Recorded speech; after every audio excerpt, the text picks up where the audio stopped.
Okay, I think we'll begin. Evening, everyone. Thanks very much for everyone joining in the room and online. So just to introduce myself, I'm Dr Natalie Roberts. I'm the Executive Director of MSF in the UK. And tonight we're going to be talking a little bit with my colleague, Dr Benjamin Black, about his book, Belly Woman, Birth, Blood and Ebola, The Untold Story. So the reason we're going to be talking about that today is that Benjamin's book has recently won the Moore Prize, so the only international award which honours books with human rights as their theme, and it is the first time that a health-related book has won this award. So we want to congratulate him and talk to him a bit more about his book. Just to introduce Benjamin, so Dr. Benjamin Black is a consultant obstetrician and gynecologist, and he's a specialist advisor to Médecins Sans Frontières. His focus is on sexual, reproductive and maternal healthcare for populations in times of crisis, and it's taken into many countries working with international aid organisations, UN bodies and governments. Throughout the COVID-19 pandemic, he provided frontline healthcare to pregnant women and developed international guidelines.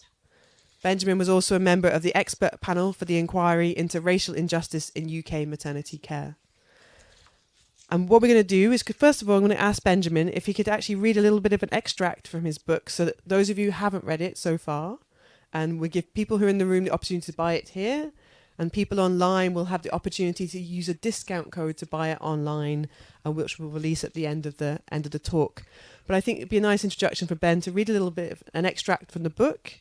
I'm going to ask him a few questions. We're going to have a little bit of a conversation for about 45 minutes, and then we'll open up to questions that you can post online or questions from within the room, and we'll just carry on talking about the book and about Benjamin and about his work.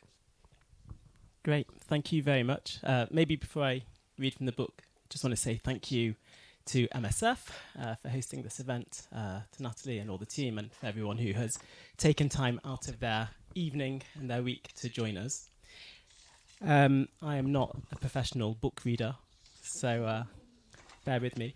And maybe just before I read from the book, if I can just give a bit of context, because it's not the beginning of the book that I'm going to read. So where I'm going to take you from is in the early part. So for those who don't know, you may have guessed, but the book is about what happens to pregnant women to sexual, reproductive and maternal health care in times of crisis. And it's focused on the West African Ebola epidemic, and how, as that epidemic swept through Sierra Leone, it dismantled access to reproductive health care. And this is from an early part of the epidemic when we were still working in a obstetric referral centre, and the centre was a lifeline to a huge swathe of the population. Locally, it reduced maternal mortality by over 60%, and women from across 1/3 of the country would travel to this MSF referral facility. And part of the challenge that we faced was understanding when these women or girls came to us for emergency healthcare was whether or not we were dealing with a complication of obstetrics or reproductive health, or a complication of Ebola, which had dramatically different treatment strategies. Termination of pregnancy was largely illegal and difficult to access in Sierra Leone.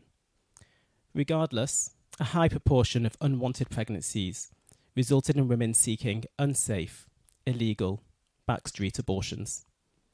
These were estimated to account for over 10% of all maternal deaths in the country, although, as with all clandestine procedures, no one really knew the full extent. Native herbs or chemicals might be taken to poison the pregnancy, and often the women or girls too. Unclean instruments may be inserted into the uterus to trigger the abortion. Aside from introducing infection, these sticks and rods could pass through the uterine wall, damaging the bowel or bladder, resulting in terrible complications requiring major surgery. Even if it seemed obvious a woman had sought an abortion, she would often maintain the charade that it was a miscarriage, perhaps out of fear of the law or other forces. We knew from the writings of previous outbreaks that Ebola infection often caused spontaneous miscarriage, so we were on guard for any woman presenting with fever and bleeding, This ultimately put all women with an infected abortion as suspected Ebola cases, unless we knew categorically it was self-provoked. The problem with bending the truth was that sometimes it worked in a patient's favour, and sometimes it didn't. Anyone who ticked the boxes on our entry screening form would be further questioned before they could come through the door. The stakes were incredibly high for all of us, patient, healthcare workers, and all other people inside the department. Many women arrived so late and in such urgent conditions that any delay in treatment felt deeply wrong. But we also knew allowing anyone with Ebola into the general ward, where infection control was a challenge at best, could lead to widespread infections and deaths among our team and other patients. One night, a young woman arrived who was in the beginning of the mid-trimester of pregnancy. She was feverish and bleeding. On paper, she should have been isolated and tested for Ebola. This would have taken between 24 and 48 hours to get a result. She was otherwise well, conscious, and articulate. All I needed to know was if she had provoked the abortion, causing the bleeding. If I could explain her symptoms, I could get her inside and begin treatment. But she denied having been to see anyone to terminate the pregnancy. I gave her a rapid diagnostic test for malaria. If it was positive, it might just be enough for me to excuse the fever. But it was negative. This teenage girl stood alone in the dark, her vulnerability stark. She represented so much of why I had chosen this career path, and why I was able to, and here I was, able to do something useful for her. But instead I was about to prevent her access to treatment. No longer nurses and doctors, the medical staff had become interrogators and judges, dangerously close to squeezing a forced confession. Despite all of our reassurances, there was nothing that would convince her it was safe to disclose if she had sought an abortion, or she was telling the truth. Let her in and treat her, or isolate her and wait while she bleeds. Ultimately, I gave in to my gut, admitted her and began treatment for an assumed septic, botched, backstreet abortion. I was shouldering huge responsibilities and anxiety. Her fever subsided with antibiotics, the abortion was completed, and she went home a couple of days later. Roulette, not medicine, had become the order of the day. Thanks very much, Ben. Very powerful. You describe in the book, you going off to Sierra Leone, and I think was it your first time with MSF or your second time? No, it was my first mission. First time with MSF. And so your first time with MSF, you go off to Sierra Leone, and then the world's biggest Ebola outbreak happens. What made you then, after that, decide to capture your experiences in this book? Yeah, so I'd never intended to write a book. I didn't go out thinking I'm going to write a book. I also didn't go out knowing that I was going to become embroiled in this huge Ebola outbreak. I went out. So the reason why I went to Sierra Leone was because at that time the WHO had listed Sierra Leone as having the highest rate of death amongst pregnant women, so pregnancy-related mortality. And so that was the reason I was there. It became clear over the 2 years that I continued working during the Ebola epidemic and in the aftermath, that what I was participating in and what I was witnessing needed to be documented, and documented in a way that was much more of a eyewitness testimony. There were plenty of academic papers that were written, there was lots of journalism that came out from it, but there were two things that were missing. One was people who were physically in the room, physically in the Ebola treatment centres, making those decisions, observing those impossible dilemmas that I talk about in the book. And secondly, there was really no documentation of the full journey of the epidemic. There were people who might have been there for snapshots and could, talk about that. But I think what was unique and what I've hoped that I documented is how the situation evolved and changed, and how you could look from one point of the epidemic and one point of the challenges for reproductive healthcare and look back on where we had come from, what we had got wrong, and try to then resolve that by doing things differently as we moved forward. I suppose, lastly, but perhaps most importantly, it was as a memory. There were, and I should warn you, by the way, I always do this. I go dark very quickly when I talk about Ebola because it is quite a dark subject. It's not easy to stay light when you talk about Ebola. So I have to say, you can give me this signal if I'm diving too dark too quickly. But you know, particularly during the first part of the Ebola epidemic, when the cases were just climbing very, very steeply and we were very short on resources, what we were observing was a level of suffering and a level of death for all members of society, children, adults, the elderly, on a level that I don't think most people will ever see. And I felt that it was very important to document for those people as well who came through our treatment centres, who aren't with us anymore, to talk about what had happened during that time, to document their journey. And my Sierra Leonean colleagues, who played a large part in this documentation, felt equally, if not more strongly, that it was really vital that their story should be told. Yeah, it's really interesting. I mean, you and I both have a bit of experience of once being inside MSF and writing about MSF. And you and I both have a bit of experience about writing about MSF's role in Ebola.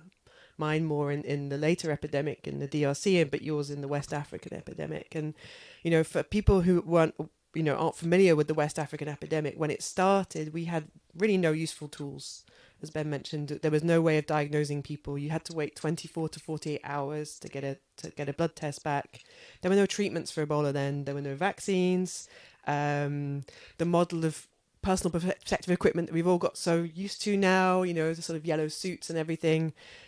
I mean, they're completely improvised, and essentially there's no real evidence for them. Actually, we just try to do something to protect our staff. Very little understanding even of the disease and the disease course and what we could do to care for people. So it means essentially, as you say, MSF teams and particularly the local health workers, you know, they were faced with impossible choices. And you described it so well in that extract that you read. And you describe many of those impossible choices in such vivid detail. However, people within MSF who try to talk about the choices we made and the decisions we made and the dilemmas we faced have often faced criticism from within the organisation because it is a controversial topic, because it is difficult to sometimes say maybe we made mistakes, we don't know, we need to try and learn. Did you even have that in mind when you started writing the book as an MSF insider? And what's been your sort of feelings and journey with writing about MSF from the inside? Yeah, so I was really frightened about writing about MSF and also being part of the organisation. I'll be completely honest about it.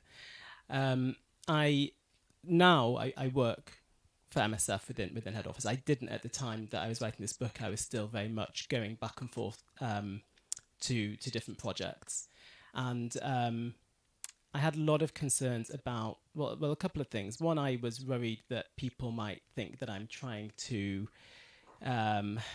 sort of create a hero dimension to myself, which I very hope I haven't, but people who read the book will be the best judges of that.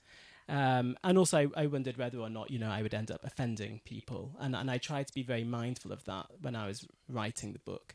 To be clear, I didn't have any axe to grind against the organisation or against any individual. So from that perspective, I was writing it in a headspace which was very much about I want to record what's happened.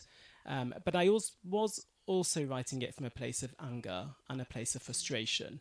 But that was anger and frustration at what happened during the West African Ebola epidemic, what happened for pregnant women in their communities and the loss of access to healthcare, what I felt was a lack of prioritization for their needs.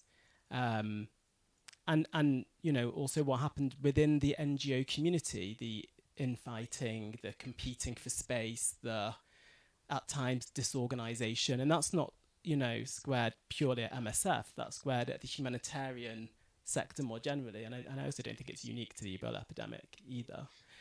Having said all of that, the reaction of MSF as an organisation through this process has actually been really positive. I was always completely transparent that I was writing this book. So Vicky, your predecessor, knew about it very early on, and the head of comms at the time also knew about it and read the manuscript before I sort of passed it on to anyone else. And I came in actually to meet with Donald, who was the head of comms at that time, after he had read it, and I was really nervous because I have criticised MSF in the book, but I think in a balanced way.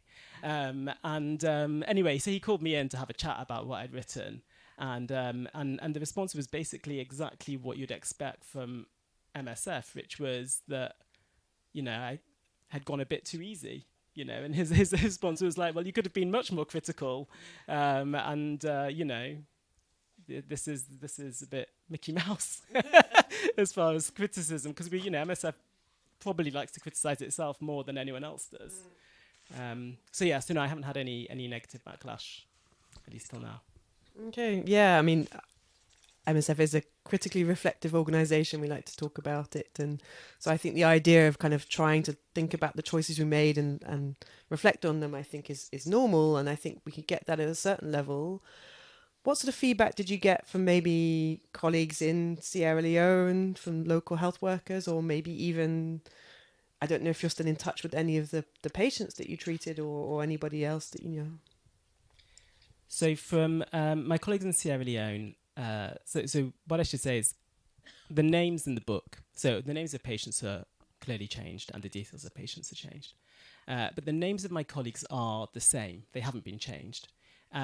And the reason for that is because every single colleague who's mentioned in that book has given their express permission to be named and have been involved in reading and checking that my memories and their memories are reflective, because we remember things differently.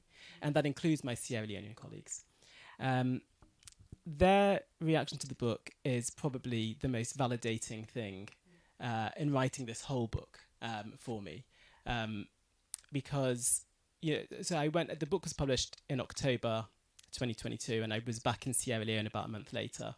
And my publisher kindly donated me a box of books to take to all of my colleagues in Sierra Leone. And the emotion with which they received those books and the pride that they had in having the book, they talked about and messaged me, everyone's on WhatsApp, right? So sending me WhatsApps of how they've taken it back to their family home. One of them's got it in their bedroom. All sorts of interesting stories about how high they hold the book as being their record, their testimony of what they've done. So incredibly positive from that perspective. Patients, I'm not in direct contact with any of the patients that I had in Sierra Leone. In all honesty. I do write about the UK, not from Ebola, but from a COVID perspective. And I've had a few, again, sort of not the patients in the book because they're slightly fictionalized, of course. But I've had other patients from the UK that know me because I've treated them, who have written to me to say they've read the book and how much they've enjoyed it. Yeah, that's really great. And then, you wrote a book. I'm very jealous, by the way, because I quietly was trying to write a few papers about Ebola, and Ben goes on to write a book and gets it published and wins an international prize. So congratulations. So tell me a bit more about the process of getting a book published. But in particular, you just mentioned there, this Ebola is a dark subject. It's a deep, dark period in the West Africa Ebola epidemic that many people would want to forget about. It's not particularly glamorous. It's a really horrible disease. You tell tales of, agonizing dilemmas, massive suffering, and mainly you tell the stories of African women. And so women from Sierra Leone who are going through a horrible time that they don't know and that people might struggle to relate with. Their experience is so alien in comparison to maybe our experience here in the UK or elsewhere. And you can draw parallels with COVID, but you can't really. It's a whole other, thing that happened. How did you manage to get a publisher interested in telling that story? And how easy was it to do that? So maybe I'm gonna take part of your question before I tell you about getting it published, which is, I'll try not to go on too long because it is quite a story. But I do write a lot about the experiences of caring for the women in Sierra Leone, the girls in Sierra Leone, and also in Central African Republic and a couple of other places. But what I'm very clear about in the book, and again, I hope that it does come through in the writing, is that I'm not trying to make out that I understand their experience. I'm not a Sierra Leonean pregnant woman, clearly. Although I'm trying to share the challenges that population faced, I'm not trying to superimpose myself into their space. As far as getting a publisher goes, I was completely naive, by the way. As I said, I hadn't intended to write a book and I had no idea on how the world of publishing works. I was very lucky because I read quite widely, and that there was a publisher who some of you will know because she spoke here before, Michaela Wrong, who's written a lot about Africa, and in the back of one of her books, it sort of has her what does she like to do in her spare time, and one of those things is I like to walk around parks in North London. So I thought, well, I'm in North London, so I sent an email to her website and said, I'm trying to write a book about something in Africa. Would you be willing to meet me for a coffee? And she was amazing, actually, given that I'm nobody and she is very well known. But she did meet me for coffee, and it was very clear that I knew nothing when she started asking me about who's my agent, who's my publisher, and I just sort of looked at her like, agents? So she sort of walked me through a lot of the process. And I think that was very, very fortunate for me. So you have to, so when you're publishing, so you go to you find a literary agent, and then in theory, the literary agent helps you find the publisher. So when I started sending out the manuscript, I started getting very positive responses from literary agents, and they would tend to go something like this: loved the book. There's lots of this. Loved the book. Cried lots. Changed the way I look at the world. But don't think it's going to have any commercial value. So I was like, okay, fine. Anyway, eventually, a literary agent, a well-known literary agent, did write back and said they want to meet me, they want to sign the book on. I was super excited. I went. The agent opened the door, and as soon as she saw me, she burst out crying because she was so moved and emotional by the whole thing, and felt that the book was so meaningful. She sat me down. She's the same thing, when I look at the news, it's completely changed. I'm thinking, what about the pregnant women? I think, brilliant, this is what I want. She was telling me about how it's going to be a film, all of it. She was really, really giving me the big sell. And then she said, towards the end of our meeting, she sort of took a moment, she's like, the only thing is, I'm just not sure that there's that many people that are going to want to read a book about African women dying. I'm just not sure there's that much commercial interest. And if you could just get maybe like a bit of romance into it. If were you dating anyone at the time? Was there a relationship? Love in the time of Ebola. Literally. If then she was like, at the moment, what's really selling is, when it comes to memoir, it's really celebrity memoir, and when it comes to non-fiction, sleep's really in. But if we could just get something else in there. So I sort of like, well, look, I'm not going to sensationalize this story. I think it's sensationalist enough on its own merits. I'm also not going to turn this... The book was never meant to be a book about me, although obviously I play a role in the book. So I wasn't going to start spilling my love story from Ebola. There wasn't one, just in case anyone's wondering. Just anyone doesn't know, there was a no-touch policy, so now is not the time to come out with your stories of love stories. There was no touch and there was no love, and I can tell you. So that was quite unsettling, and actually, she then, the day later, she wrote back and said, actually, they've changed their mind because of these reasons.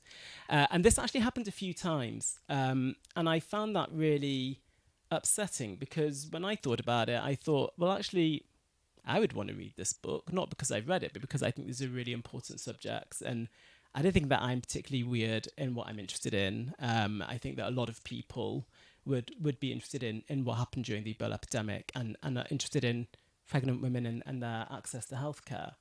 And so I started also reaching out to publishers directly. And I was very lucky, and my publisher's hiding in the back over there, but I was very lucky that Archner and Neem Tree Press wrote back and said, they wanted to take the book on. And actually, in hindsight, it was the best thing that could have happened because although the Neem Tree Press are they're an independent, slightly smaller publisher, but they've got a pretty big punch for their size, and they've given me the freedom that I needed to make sure that this was the book that I wanted it to be, and never sort of pressured me into inserting a love story or sensationalizing or changing it into something that didn't feel right for me. And I think, it's a very personal story, not just personal for me, but I think I know there's people in the room, and I'm sure people online who also worked during the West African Ebola epidemic. I think anyone who was there during that time, it will resonate for them that it's very personal. It was a very difficult time, and I felt a lot of responsibility in trying to get that right. And it's going to sound very egotistical what I'm going to say, but I don't think anyone could be a better judge of how to get that right than me, or than someone who has stood in those shoes in that time, knows the people, knows the patients. And so I was given the freedom to make sure that it was that book and that it was told in that way. It's really interesting that they wanted something a bit more, white savior, a bit more romantic, a bit more the sort of dashing young hero who goes across to save all these lives, and that's not what you had in mind. And now, do you still, when you hear feedback, are people kind of saying, oh, but can we hear more about you? Or is that what you get? Is one of the questions you get? Oh, I want to know more about you, or people have moved past that now? I've never been asked that, which, I'm not offended by at all. I'm quite happy. No, I never get that. I think one of the things that was interesting was that the book, when it was going through the process of agents and published, there was another book that came out around that time on humanitarian, being an aid worker, and it was a very big book, big bestseller, and I think that there was sort of this feeling that there needed to be more. What I've learned is publishers are sheep, right? So, or publishing is a very sheepy industry. So if one book sells well, they want the next books to be very similar to that. And so there was that feeling of, could we have more of this? I mean, no one ever said be a white savior, but essentially, hero dimension, swooping and saving the day. But I'm glad to say that no one has asked for any of that since it came out. I'm going to switch back a little bit to talking about obstetric care and maternal health care in times of crisis. And I'm going to talk a bit about Ebola and then a bit about more generally. So we'll start with the Ebola thing, because I noticed the blurb on the back of the book mentions learning lessons for a different future. And so I wanted to kind of talk to you a bit about that, because you and I worked together or discussed quite a bit during the Congolese Ebola outbreaks. That was between 2018 and 2020, where I was working on one aspect of it and you were working on another aspect of it. And one thing we noted at the time is that now we do have vaccines. We have vaccines, we have treatments, we know how to provide care to Ebola patients, we have rapid diagnostics for Ebola.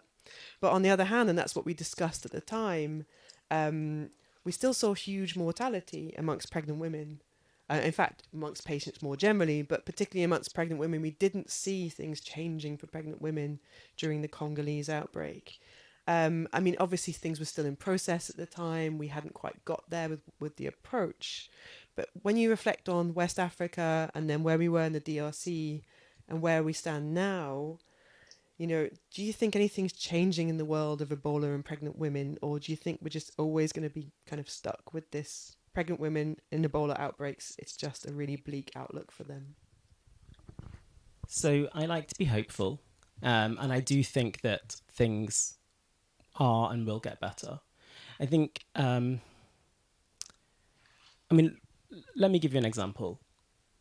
Despite, and I echo everything that you say on the mortality rates, in fact, fundamentally unchanged between the West African outbreak and the following outbreak in DRC, despite all the supposed progress that we had.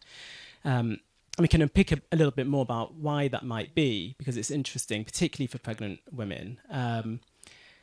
But also, there is real effort to improve. And just yesterday, actually, I was in a WHO meeting looking at Ebola treatment centre design, looking at all the different designs that we've had previously and what can we learn and what standards can we try to ensure in place for the next outbreak. And part of that, well, the reason that I'm part of that group is because there's now a real recognition that within Ebola treatment centres, we need to be having a gendered lens on it. We need to make sure that there's this balance between ensuring that there's access to the patients, but also dignity and privacy, space for pregnant women, thinking about menstrual hygiene, thinking about, all the other sexual reproductive health complications that can happen just in life. They can still happen in an Ebola treatment centre, and how we can build that into our design. So certainly the effort is there, and the awareness is there, I think. But when it comes to the reality on the ground, when Ebola hits, and I think this is sort of what happens is, once an Ebola outbreak is declared, there's that sort of panic mode, and there's that, oh shit, it's Ebola, and we now need to go back to all of the triaging, a bit like in the excerpt that I read out. And that, particularly for sexual reproductive maternal healthcare, that is one of the huge issues that we face, is that very quickly, as soon as that Ebola light goes on, the stigmatization of bleeding comes through. And so particularly for women and girls attending health centres, with all the fear, and it's a rational fear for the healthcare workers. Don't forget, if you're a Sierra Leonean healthcare worker, your chance of dying from Ebola is 32 times greater than the general population, right? So being a healthcare worker in an Ebola outbreak is a real hazard, and it takes a lot of courage and a lot of strength to turn up to work. But you turn up to work and you need to have your guard up. Unfortunately, part of that guard means thinking about bleeding as a sign of Ebola, and not necessarily really discriminating between, is this bleeding because there's a cause that we can understand that is not Ebola, or is this bleeding that we need to be concerned about? Unfortunately, what happens is, and this is I think what happened in DRC, was that all bleeding gets lumped as, that must be Ebola, let's just send them, let's get them tested. And of course that has huge negative repercussions, both for those who do have Ebola, but also for the general population. And am I rambling too long? No. Fine. I can give you an example. So during the DRC, so as Nat said, we were both working on the outbreak in DRC, but in different capacities. And part of what I was doing was looking at how it was impacting access to healthcare for sexual reproductive health. And what we found was that it wasn't just pregnant women who were avoiding healthcare centres. It was all women and girls who had any sort of bleeding complication because they were being sent to the treatment centres.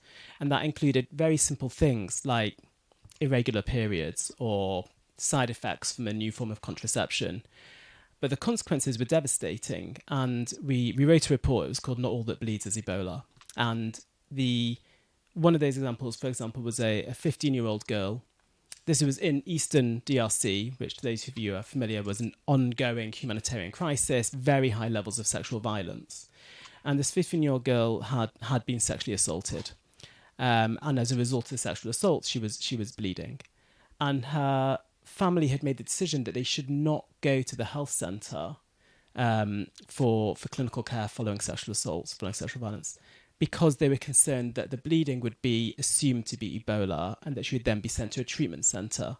It took them about 5 days before they decided they would then go. which meant that for her, she had missed all the opportunities that come with going early. She couldn't get emergency contraception. She couldn't get post-exposure prophylaxis for HIV and other STIs. It had huge implications, which are very long-lasting.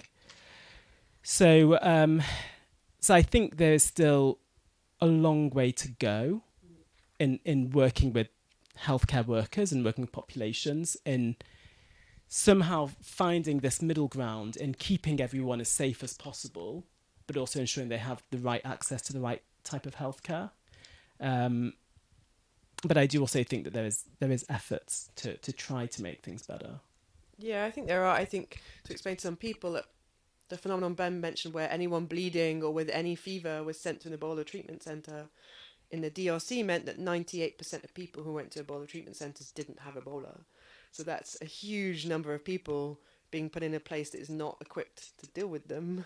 And what's a shame about that is that we did have a vaccine from the beginning of the epidemic. So those health workers who in Sierra Leone quite rightly were saying, well, I need to be very careful about myself here, actually were protected. But there was a whole thing about, do they all have access to the vaccine? Do they have confidence in the vaccine? I'm hoping we're moving past that now, but I agree with you. I think we probably need to redesign the model of care sort of from ground up, really, now that we have the different things, and work out how we can fit this together in a way that makes care accessible to everybody, and rather than sort of classifying everything as Ebola or not Ebola. Yeah. And just on the vaccine, because I think you mentioned COVID as well, and sort of, are we learning lessons or not learning lessons? I think, I'm sure like everybody, I was tearing my hair out for most of the COVID response, from the UK at least, because there are so many things that you could sort of see that could be done so much better. And part of that was the vaccine. And when the vaccine was being rolled out in DRC, so at that time, if I remember correctly, Nat was on the DRC side of the border looking at the Ebola vaccine rollout, and I was actually just across the border on the Rwandan side, also looking at the Ebola vaccine rollout specifically for inclusion of pregnant and reproductive age women and girls. And we saw some real mistakes made at the very beginning.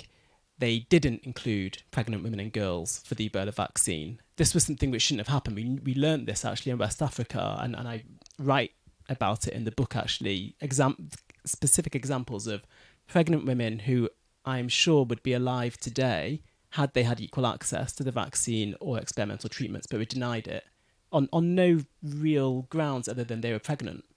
So we'd learnt that lesson, but then we didn't really learn it. And at the beginning of the DRC outbreak, they didn't include pregnant women. And so what went wrong was that, when the teams going out with the vaccine would go to the communities, and pregnant women would come saying, I want the vaccine too.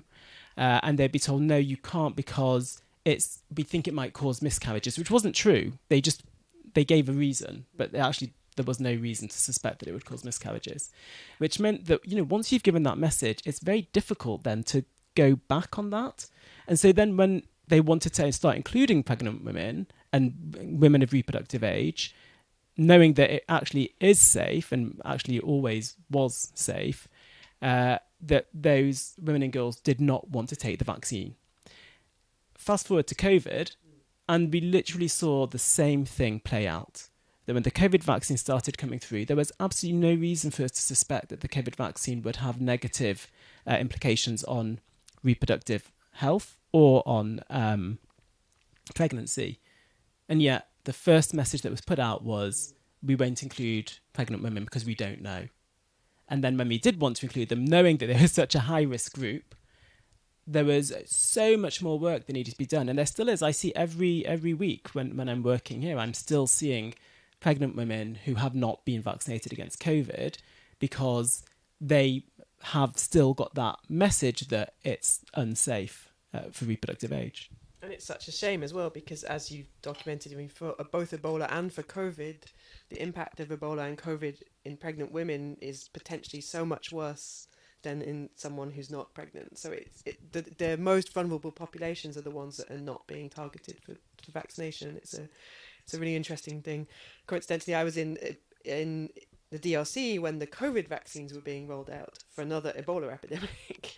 And what was interesting was to be there, and I think it was 2021. In fact, I could have got vaccinated in the DRC before I could get vaccinated in France, where I was living, because they got the vaccines very early. But the population of North Kivu, I think they've been so messed around and so confused by what was going on with Ebola and, you know, the 2 different vaccines, various other things, that when the COVID vaccines arrived, they just said, no, we don't want them.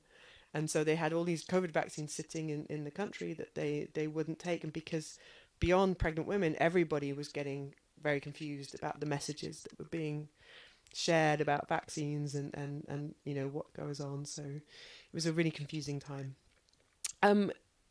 To finish off, one last question from me, and then we'll open up, is, you know, that's maternal health in Ebola and that particular crisis.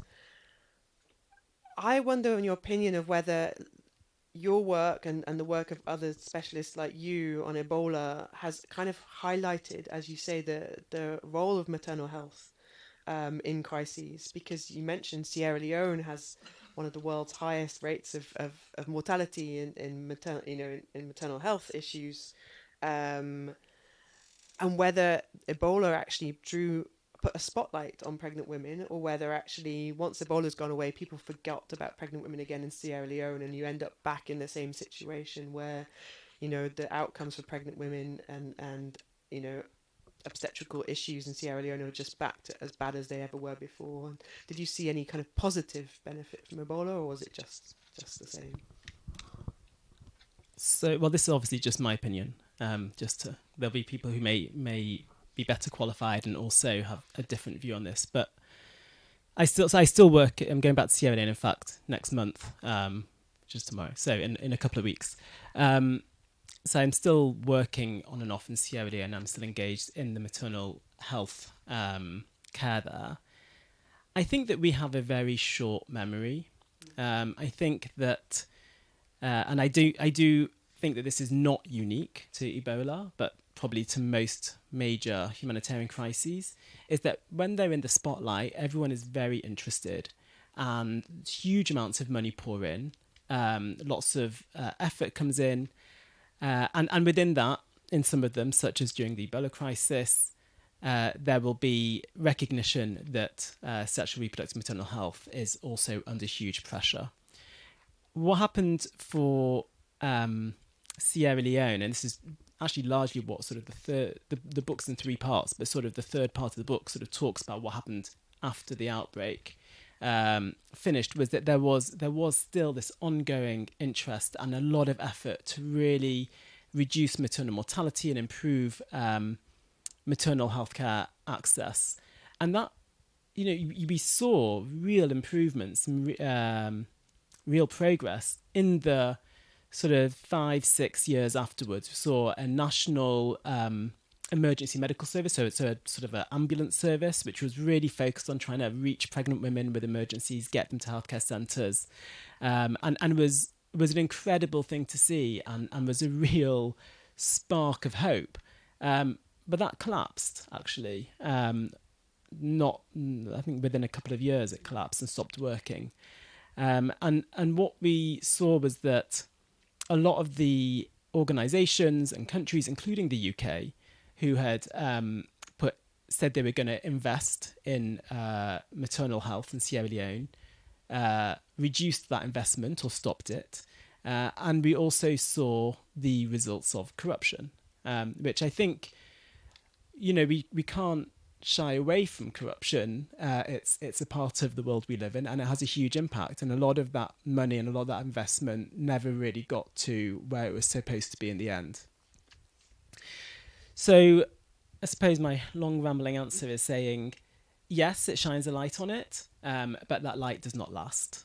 And what I think would be beneficial, and I think it extends beyond maternal health, is that we stop this cycle of waiting for a crisis to happen to then say, oh, and also the sexual reproductive maternal health situation is really bad here, and get much better at looking at these very vulnerable, fragile countries and contexts and work to strengthen access and care within the health service before the crisis hits, to make it much more capable of weathering the storm, because we know that, without that, I've lost the word I want, but without that strength behind them, they're always going to fare much worse and much more likely to have some sort of collapse of the health service, and then we're straight back to this scrambling to try and strengthen again. I think it's a really good point. I mean, if there was a case of Ebola arrived in the UK, there's absolutely no way we're going to see some big outbreak, because, all the risk factors to have a big outbreak of Ebola, they only really exist in those really, really fragile health systems where, there's 2 patients to a bed, where no one's washing their hands, where, you can get an injection on the black market. All the risk factors are there that they don't exist elsewhere. And if you can get rid of some of those risk factors, then the chances of them having these big outbreaks are reduced. Yeah, I remembered the word I wanted. The resilience of the health resilience. service. That is what I was trying to describe in a very long-winded way. I was going to offer it, but I didn't want to seem patronising. So I thought that's what you can meant. Always patronise me. Right, I think enough questions from me now. People in the room, if you've got any questions, I'll come to you in a minute. We've had some admitted in advance, so I'm going to start with one of those. The online chat as well is open for questions, so anyone wants to post a question in the chat, Jennifer here is going to keep an eye on that and let me know.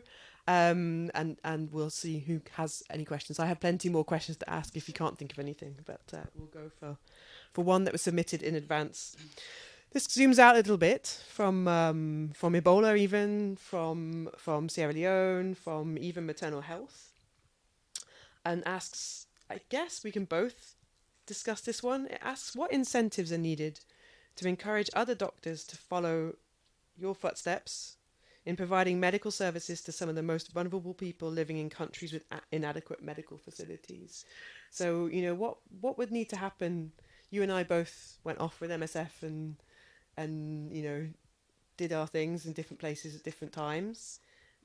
But do you think there's, what incentives need to make sure there's a pipeline of other people able to do that? So I'm very aware this is an MSF event, and I'm sort of speaking in a room full of people who have also got their own experiences and stories.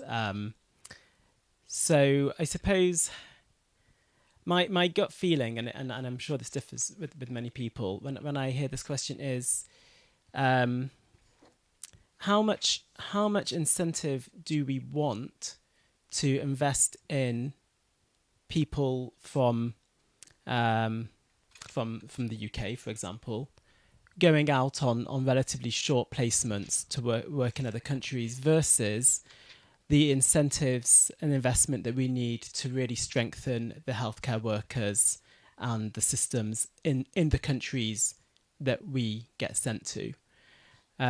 It's a very idealistic view, because I think there is always going to be, unfortunately, and there will always be a role for the international aid worker, from a political standpoint, as well as from a skills standpoint.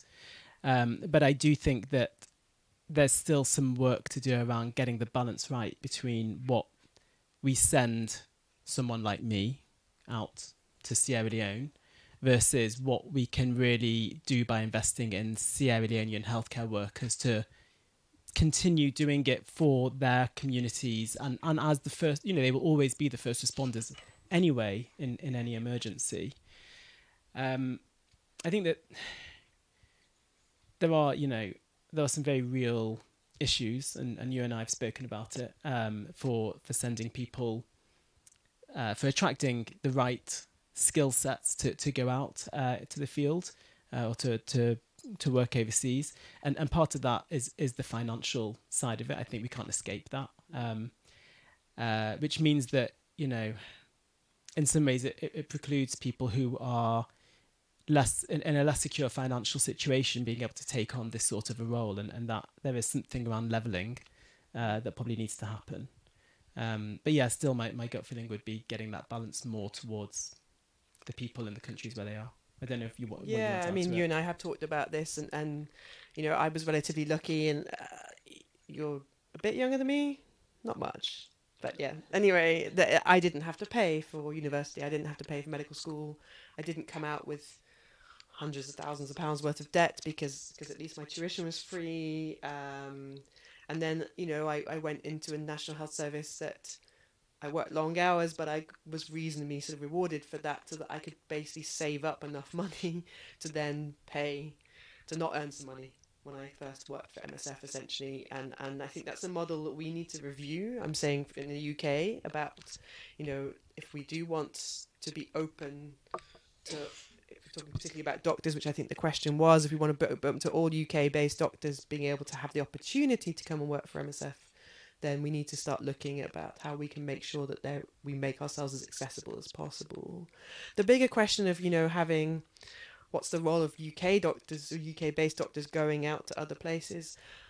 I think there is a balance there to be had. I think it's not as simple as, do we send, international workers overseas, or do we invest in local workers? I think we could do both.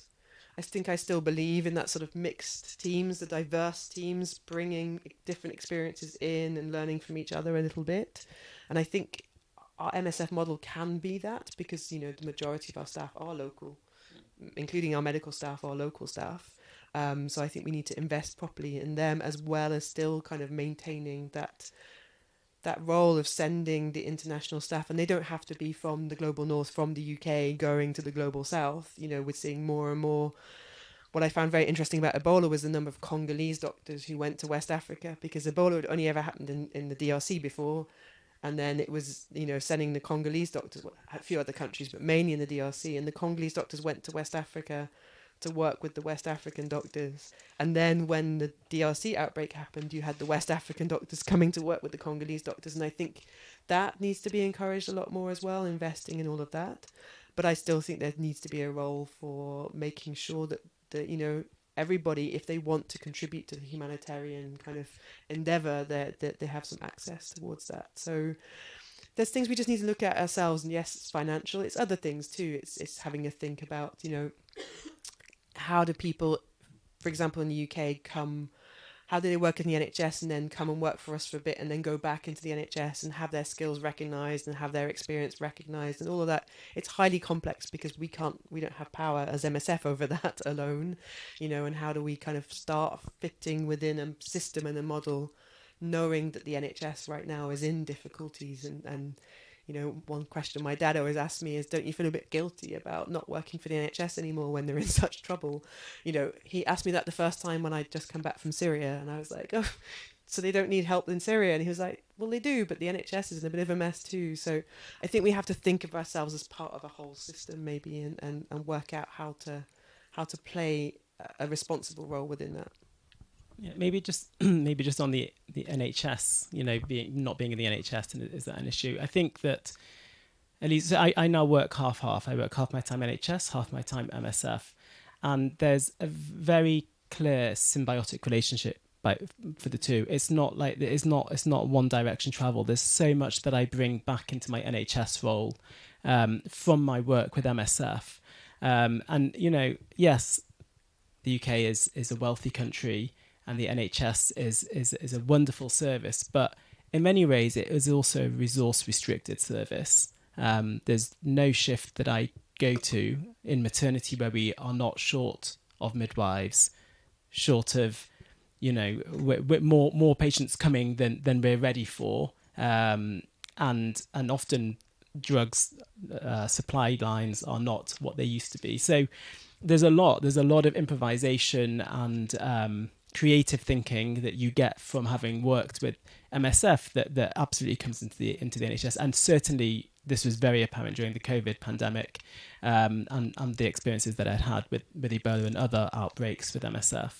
In the other direction, what can people from the NHS are taking to the field? I think one of the most valuable things actually is, beyond clinical, is their clinical governance experience, understanding how to risk manage, the learning processes from cases, thinking about organisation of systems and appropriate allocation of resources.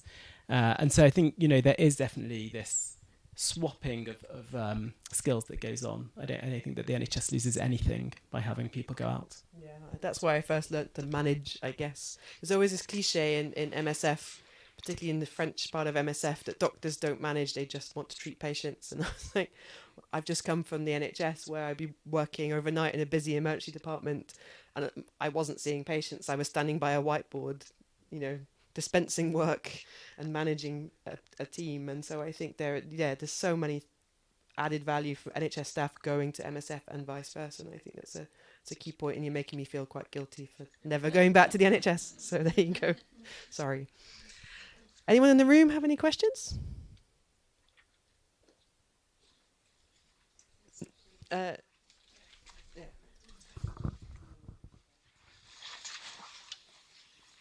Thank you so much. That was actually on.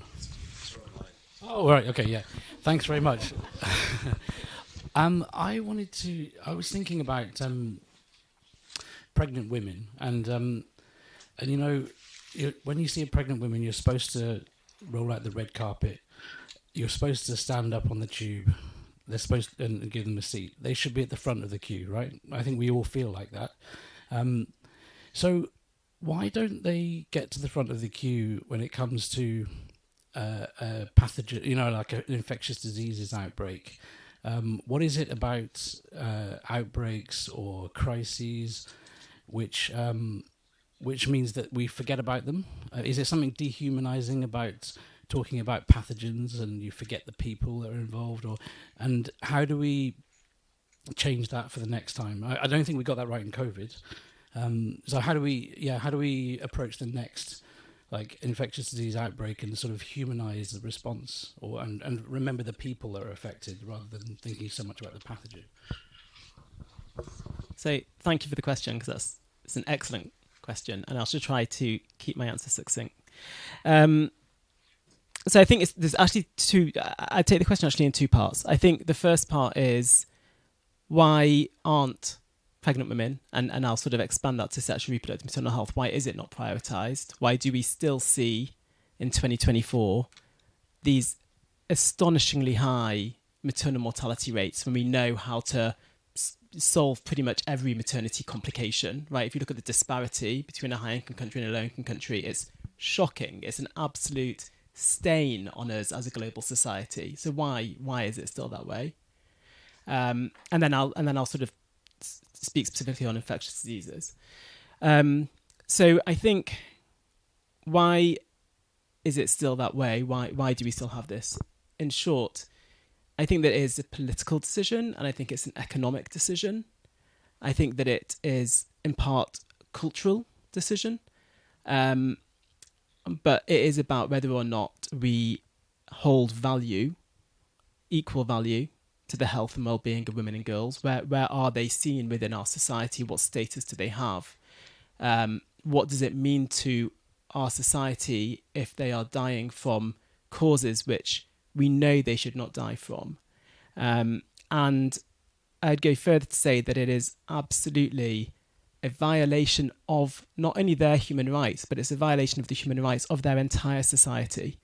Because when that pregnant woman or girl dies, not only is it tragic for her, but it is going to have massive repercussions for her existing children, for her community, and it leads to further breakdown within society.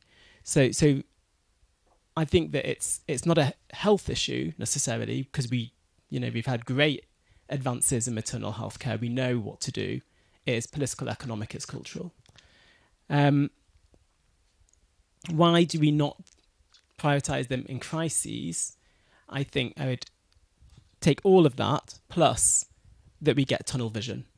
And I think that particularly with infectious diseases, and we can say this about COVID, we can say about Ebola, but I've seen it also in measles outbreaks, cholera outbreaks, that we jump immediately into this, it's Ebola, this is the recipe, this is what we're going to do, let's focus on the disease. And we forget that first of all, there's going to be pregnant women and girls who are going to get that disease. But second of all, there's also going to be all the pregnant women and girls in that society who still need to have continued access to healthcare. And a lot of those resources, they've been siphoned off into this silo. which is for the crisis. And the way that I would like to see things change is that rather than waiting for these epidemics to happen, as I mentioned before, that we are able to plan in advance, particularly in places that we know are prone, so that we have a strategy in place for such reproductive maternal health during a crisis, before that crisis happens, right? Pre-positioned kits, pre-positioned pre-planned, sorry. And secondly, that we ensure that there is proper crossover, a bit like the crossover of the NHS and MSF, that, you know, you have your infectious disease and epidemiologists and outbreak experts coming and working with your reproductive health teams on how to ensure that there is the right safety measures and access strategies in place for the population, and that you have your reproductive maternal health experts going and working with your infectious disease teams and epidemiologists to ensure that they have built into their response the right lens and view on ensuring that our care is adequate for pregnant women and girls. But at the moment, I think that we still we do that, but we still do that once the crisis is in full swing, and we probably usually miss the boat and end up chasing our tails. Just to add to that, I think there's something about infectious disease epidemics as well. In humanitarianism, we need to, you know, and MSF being sort of leading medical humanitarians, we need to kind of review a bit our objectives. What I found very interesting in the Ebola epidemic in the DRC, I wasn't involved in West Africa, but in the DRC one, and actually my involvement with epidemics in the years when I was at the emergency desk in Paris was when you asked the field teams what they were doing, what their objective was, they would say, we're trying to stop the transmission. And so whether it was for Ebola or for measles or for anything else, you know, measles epidemics in the DRC happen every year. And it was only then that once the epidemic was started and it was kind of out of control, they started trying to chase children down with vaccines to vaccinate children who already had measles or you know, and it was a sort of, we kind of lost track of what our role was in there, which was maybe to provide patient care. Ebola the same. At one point we all, I think, got a bit transfixed with trying to stop the transmission of Ebola, which we didn't have the tools to do in West Africa, definitely. And in the DRC, it's arguable that we didn't have the tools again, because vaccines, you need to give them a certain time in advance of someone coming into contact with the disease before you can prevent them developing the disease. That's how vaccines work, right? There's no point waiting till someone's infected and maybe hasn't developed symptoms yet to give them a vaccine if you're trying to stop the transmission, because they're going to, if they're already infected, they're still going to develop the symptoms, and in Ebola they're going to then maybe pass it on to somebody else. So we spent an awful lot of effort in trying to stop the transmission of the disease. So we looked at the disease and not at the people.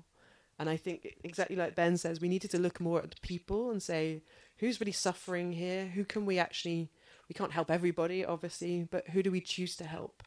And where can we be most useful? And I think sometimes we just need to be a bit careful with infectious disease outbreaks, that we're putting our energy in where it's most useful, which might well just be in direct patient care. And that care might not even be life-saving. And we talk a lot in MSF UK, particularly about palliative care, and saying, well, maybe we won't be able to save their lives, but maybe we can provide them, you know, with dignity in their suffering. And I think we just sometimes need to be a bit careful about seeing the people rather than seeing the disease. And I think you put it very well, Neil. Bev, you want to go?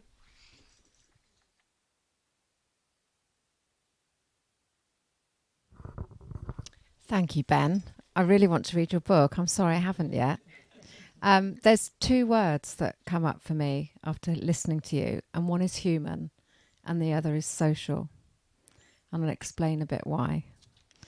So when you were talking about writing the book, and you were talking about, obviously, it was in the context of working with MSF, what was music to my ears was that the human part of getting involved in an organisation like MSF to do what it is you think was important with regards to, working, obviously, with women exposed and their families exposed to Ebola was the important bit. It's not about, you work through an institution like MSF, not for them. And it was about being human in that sort of,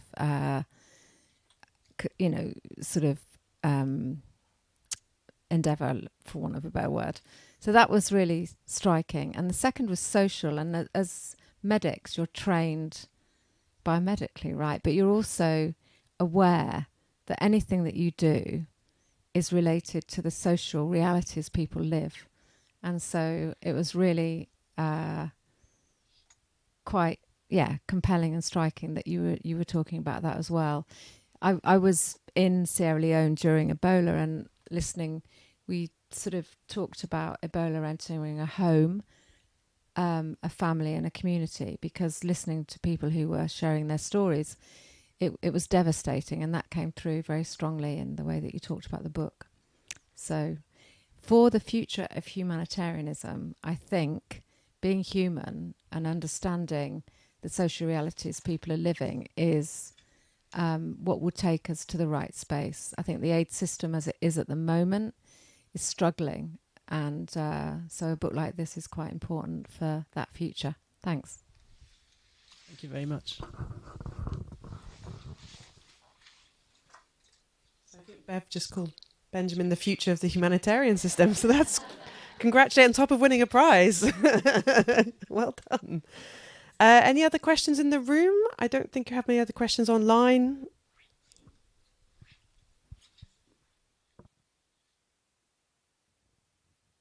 Thanks for that, Natalie and Bev. Really interesting. This is a bit of a kind of a tangent, but like other people, I was working in the Ebola outbreak in West Africa and the more recent one in Uganda. And I wanted to ask both of you, how do you look after your own sort of mental well-being and that of your teams and the people around you in these, not in Ebola particularly, but even the most recent outbreak comes with its own specific kind of looking after ourselves and each other challenges. I'd just like to hear, and it's something that we didn't do that well in the past in MSF, and how do you two do it?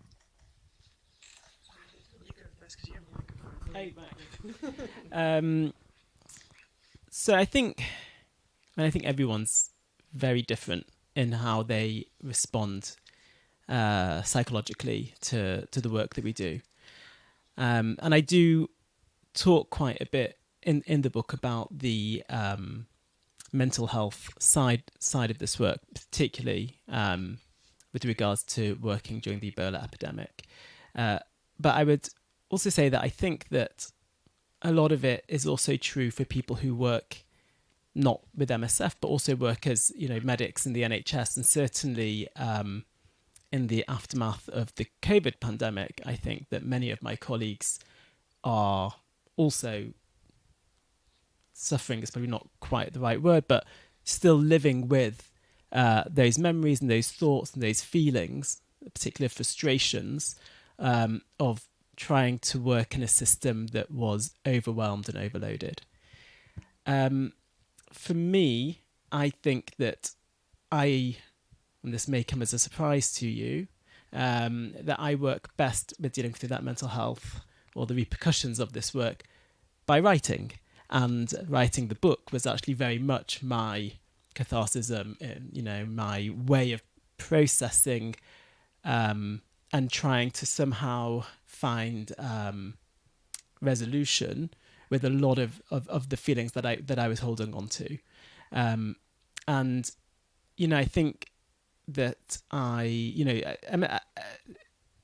in MSF's defence, MSF does offer a lot of support for people in the field, local and international, and also on returning home. I found that it was too quick for me. So I would come out and immediately be in front of someone asking me, so are you okay? And it's one of the parts of the book that a lot of people actually come back to me on, because I write how, I came back from my first mission, my first stint, which was quite eye-opening, and immediately was sat in front of someone sort of on the day that I arrived asking me, so how was it? Are you okay? And I was just completely shell-shocked. So I was able to talk very bluntly and very openly about what I had seen, what I'd been part of, some of the decisions that I'd been involved in, and I was actually feeling very little. And the person I was speaking to was sobbing, and eventually asked me if I could sort of go and come back the next day. Now that's, it's not a criticism of them. It's just the reality of where I was at, and I'm sure other people will have had this experience, that you just haven't somehow the emotional side hasn't quite caught up with what you've been doing, because as medics, when you're if I'm doing surgery on someone, I don't stop and think about how it feels when I'm operating on them. I just am focused on I'm going to do the surgery. And I think it's a little bit like that when you're in the field. When I was in Ebola treatment centres, and I am going to go dark again, but there were so many awful things around us every day, all the time. And happy, there were happy moments, people survived, but there was a lot of suffering.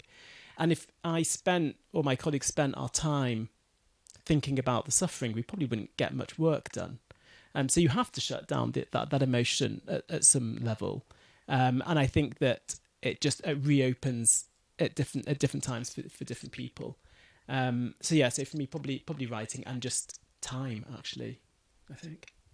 Yeah, I really see the same thing there. And that thing about the compulsory debrief that at some point came in, I think it was about the same time, because when you were doing West Africa Ebola, I was in and out of Syria quite a lot. Sam and you and I met each other at that time, and I remember having the same thing, actually evacuating from Syria for security reasons, being sent to Paris for training course. I actually left my clothes in Syria, so I literally evacuated with what I was wearing, had nothing else, got sent to Paris, and then at some point someone thought it would be a good idea for me to speak to to somebody about my experience to check I was okay. And I think if it had been the day I got off the plane when I was still in my clothes and I stank, I would have not been able to say anything at all, apart from like, well, I just need to get some clean underwear, thanks very much. They put me in front of this person after a week in Paris where I'd been forced to sort of sit through a training that I didn't find very interesting, where I was finally allowed to go and buy some clean underwear with my own money. And where I kind of developed my first emotion was anger, actually. Anger at what had happened to me, but also anger at what was going on in Syria and what I felt. And I think there's that if someone asks you too quickly what you think, it's too easy to become angry with something that's probably not the most important thing, but when you're in a real moment of stress, you sometimes start focusing on something that's really quite trivial, and it winds you up and it winds you up and it winds you up. And you become quite obsessed by it sometimes. And so sometimes that too early, that are you okay, the person could end up getting met with a wave of anger. And when you could actually really process what you're thinking and what you want to talk about, it can take a variable amount of time. MSF UK at least is quite good in that the volunteer link don't phone you immediately, they phone you a bit later. I always felt very apologetic to Janet from Volunteer Link, because I worked for the emergency team, so I would never have that much time in between. So she would phone me knowing she'd had the message that I was back from Syria. So she'd phone me, and by the time she phoned me, I was in the bush in Central African Republic. I can't talk right now, Janet. I'm going to do something else. But it's that thing of processing at some point when it's the right time to process.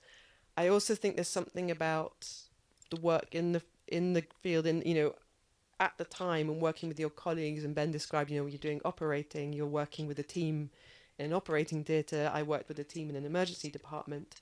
It's really important that you kind of look out for each other somehow, because you're all dealing with that stress, and that big horrible things happen in the emergency department of an NHS hospital. They happen in the operating theatre of an NHS hospital. I think obstetric, maternal mortality in the NHS is incredibly shocking when it happens. It's devastating for everybody, and you kind of have to keep an eye on each other. And what I relied on, I think, quite a lot with MSF is that moment when someone just went, "You're not okay." They go, "Are you okay?" It's like, "You're not okay. It's time for you to get out for a bit." And you always never accept that. I don't know anybody who accepts being told, "You're not okay. You need to leave for a bit."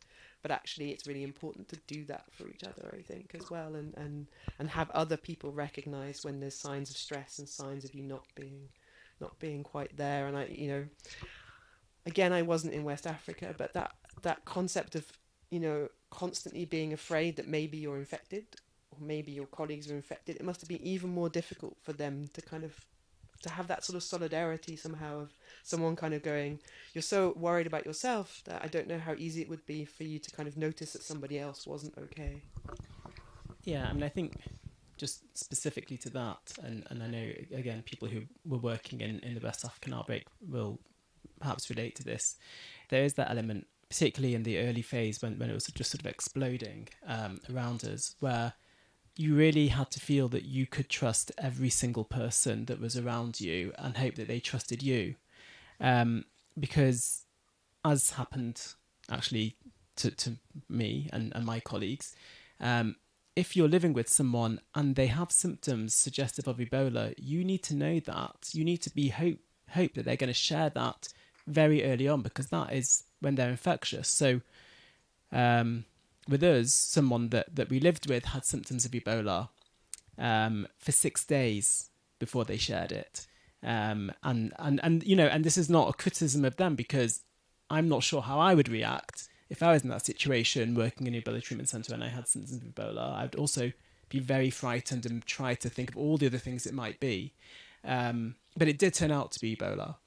And so, we were then all high-risk contacts, and we had all used to eat in a communal space, and it was frightening stuff. And so it meant that just going back to when I met my counsellor, I'd also just been evacuated following this contact, not just with the person I was living with, but then a few other people that I was working with and that I was closely connected with also had Ebola. And so at the same time as coming out, and this is, I think, maybe what is a bit unique with Ebola, is I was also still counting days and monitoring myself. And in the back of my mind was still that residual fear of, am I going to start spiking temperatures? And what does that mean? And this was, if anyone who remembers what happened during the Ebola outbreak, the UK, surprise, surprise, was a bit late to the game. So this was at the peak of the outbreak when there was loads of us coming back and forth.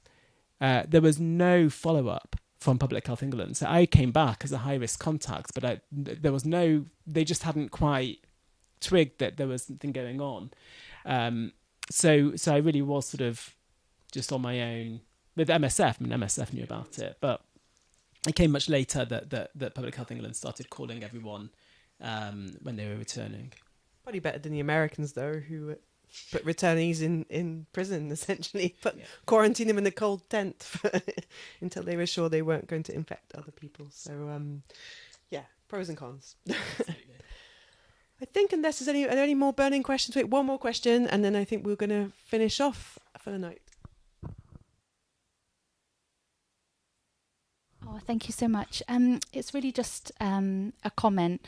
I think hopefully drawing together some of the things that other audience members have said. I just really wanted to thank Ben for this beautiful book. I'm a paediatrician in the NHS, and I've done 2 missions overseas, and one of my colleagues first gave me this book when I was on my second mission, and it became a bit of an informal book club in South Sudan in Bentiu. And as the clinical lead of the hospital with a lot of first missioners, it really opened up the chance for some of them to come to me with some of these passages to really facilitate really open human discussions about stuff that we were seeing that, oh, sorry, I'm very emotional, had some parallels with what Ben experienced. So I just really wanted to thank Ben from me and the book club, because it's a really important book, and it really informs some of our really deep and meaningful discussions that we had in the field and subsequently that have, I think, helped our mental health and helped us to feel really validated in some of our feelings and frustrations in MSF, but also in humanitarian crises. So just a thank you, really, from me.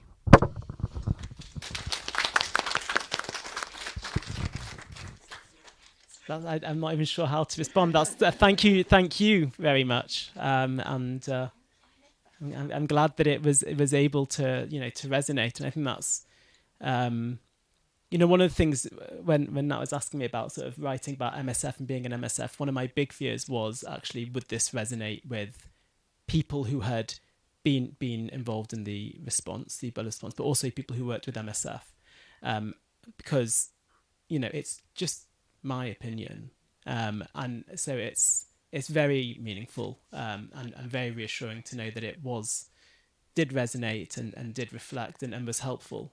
So thank you for sharing. Thanks very much. I think on that note, I mean, it's difficult to then continue the conversation. I think that's kind of cap the night off. So thanks for that, because I think it is a really important book. And, one of the first things that happened to me when I came into this job was Ben came into the office and gave me a signed copy of the book. And I was like, oh, wow, that's very nice. Thanks very much. So it was my first reading in this new job. And it did really touch me as well. So, thanks, Ben. I'd like to thank you all for coming, all of you in the room, all the people who joined online. Especially like to thank Benjamin, obviously, for coming to chat to me today. We've been saying for about a year now that we'd hold this at some point, and it seemed like a really opportune moment now that it's won this really important prize to kind of come back to the book and talk about it. So I'm very glad we could do that, and thanks again, Benjamin, for coming in. I just want to say one. I promise you, it's the last thing I'm going to say. I know that everyone is keen to get out. One last thing that I did want to say was just going back. You were asking me about sort of my publishing journey. It is hard, even with the book having been published, having won the award.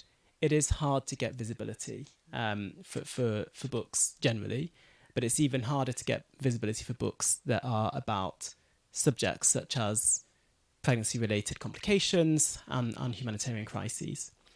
In fact, when the book was shortlisted for the award, I won't say which bookshop, a big bookshop in London that you've all been to. I went in and there were a few books out on display which were shortlisted for this award, but not mine.